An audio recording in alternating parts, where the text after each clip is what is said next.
नमस्कार, मैं हूं दीपिका शर्मा और आप देख रहे हैं क्राइम तक। दिल्ली का मजनू का टीला, ये जगह आपने सुनी होगी क्योंकि आमतौर पर यहाँ का फूड और कल्चर आम रेस्टोरेंट से थोड़ा अलग पाया जाता है। वहाँ का कलरफुल वाइब और इतना खुशनुमा माहौल रहता है कि लोग वहाँ पर जाना पसंद करते हैं। लेकिन इसी जगह से अब ऐसी खबर सामने आई जिसे सुनकर आप हैरान रह जाएंगे।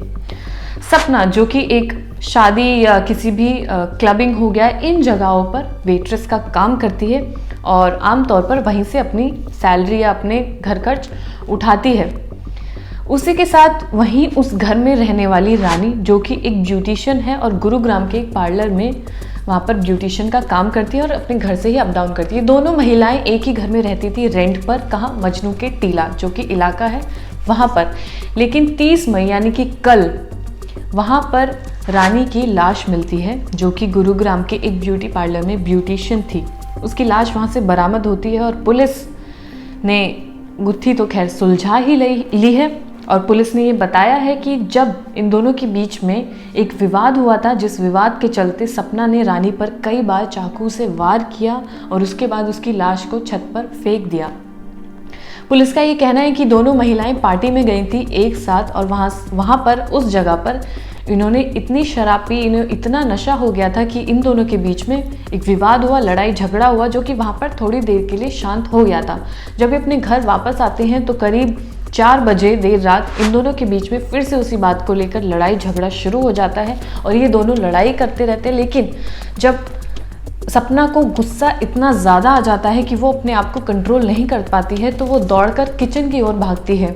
ये देखकर रानी हैरान हो जाती है कि अपनी लड़ाई छोड़कर वहाँ किचन की ओर क्यों भाग रही है। लेकिन जब पता चलता है कि जब सपना वहाँ से वापस आती है तो वो उसके हाथ में चाकू होता है और चाकू को देखकर रानी भी घबरा जाती है और सपना तब तक नहीं रुकती है जब तक रानी की मौत नहीं हो जाती। वो चाकू से उस पर कई बार वार करती रहती है और रानी वहीं लहूलुहान होकर गिर जाती है, घायल हो जाती है और मौके पर ही उसकी मौत हो जाती है।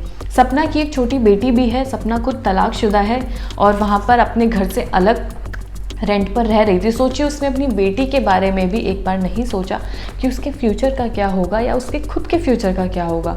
और इतनी जल्दी किसी भी बात पर ऐसा फैसला लेना कि उसे सामने वाले को मारना ही है, तो उसके दिमाग में ऐसा क्या चल रहा था, इस चीज़ के पीछे ऐसी क्या वजह थी कि वो ये नहीं समझ पा रही थी कि उसे उस महिला को वो मार रही है जो उसके साथ रह रही थी।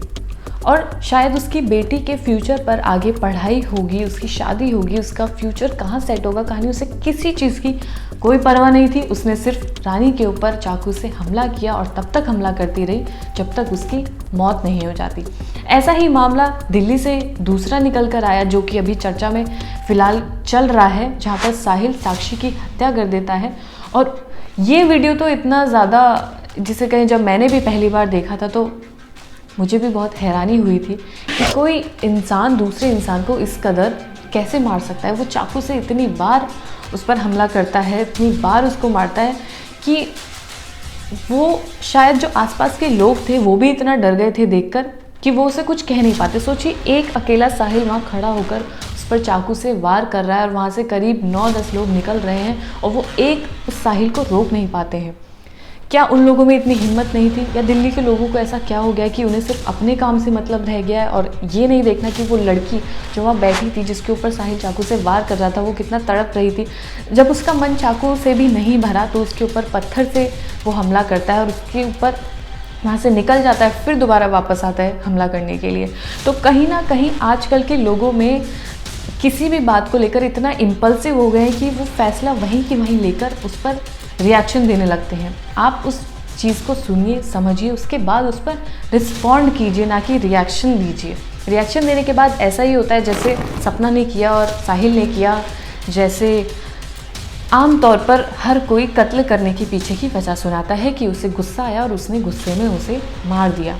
लेकिन क्या ये इतना सही है? क्या आपके अंदर इनर बॉडी आपको ये चीज़ करने के लिए आपको फोर्स कर रही है, या आपके दिमाग में ऐसा क्या चल रहा है, आप किस चीज़ से इतना परेशान है कि अपने डिसीजन का जो तरीका है वो ही बदल गया है और इतने ज़्यादा आप इम्पल्सिव हो गए? तो ये सोचने वाली बात है। आप भी सोचिएगा और लोगों से डिस्कस कीजिएगा कि कैसे अपने जो फैसले हैं उन पर रिस्पॉन्ड किस तरीके से करना है।